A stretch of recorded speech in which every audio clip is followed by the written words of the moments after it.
Good morning again, Mr. Speaker. Mr. Speaker, I rise to give notice to this Honorable House that later today I will be tabling the Corporate Income Tax Act 2023 on behalf of the government. This landmark legislation represents a major milestone in the most fundamental tax reform in Bermuda's modern history.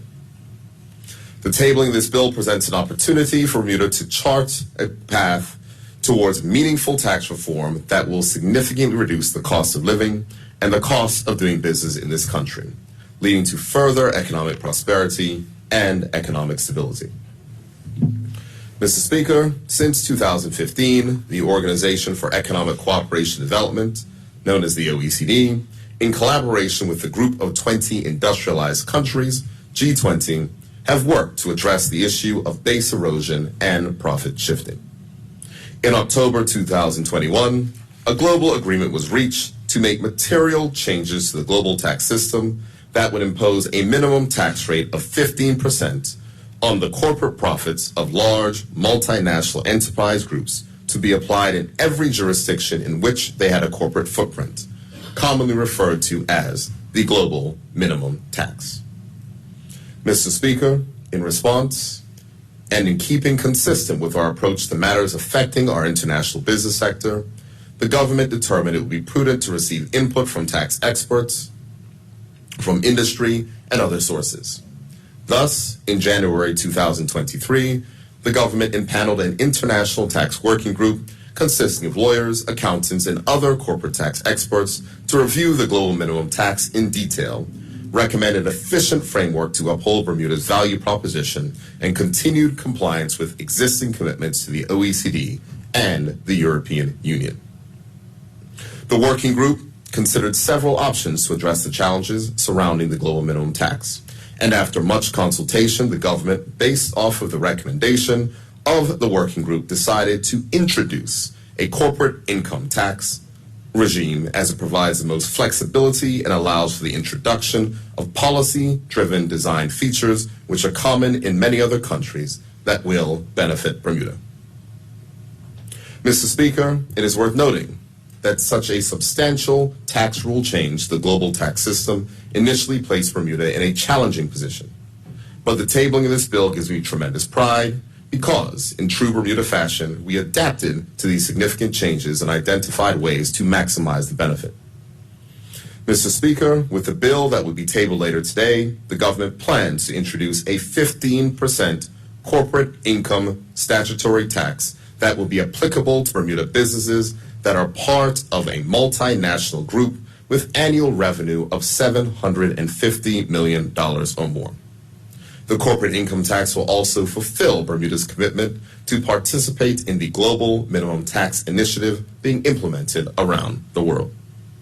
Mr. Speaker, the bill states that the corporate income tax will be a covered tax under the OECD's global minimum tax eligibility rules, namely one that is recognized within the OECD tax framework.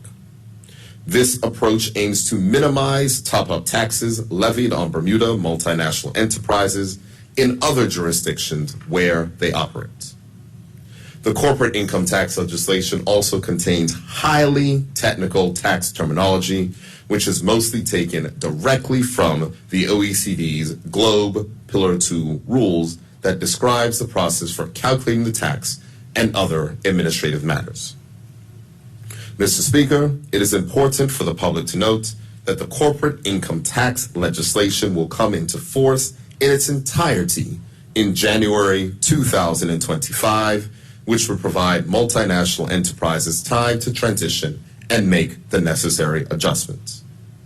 Mr. Speaker, finally, as part of the new corporate income tax regime, the government of Bermuda is developing a robust package of qualified refundable tax credits aimed to support Bermuda's economic goals and maintain our global attractiveness as a jurisdiction.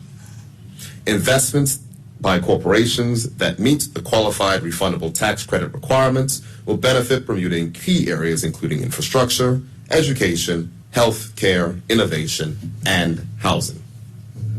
In parallel, the Tax Reform Commission will analyze Bermuda's existing tax regimes and consider potential restructuring alternatives with the goal of reducing the cost of living and the cost of doing business on the island.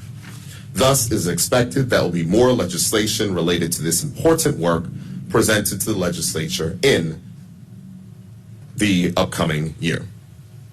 Mr. Speaker, before I close, it must also be emphasized that the government actively collaborated with stakeholders to ensure policy recommendations were appropriate for Bermuda's industry sectors, then conducted 3 public consultations to advance this initiative.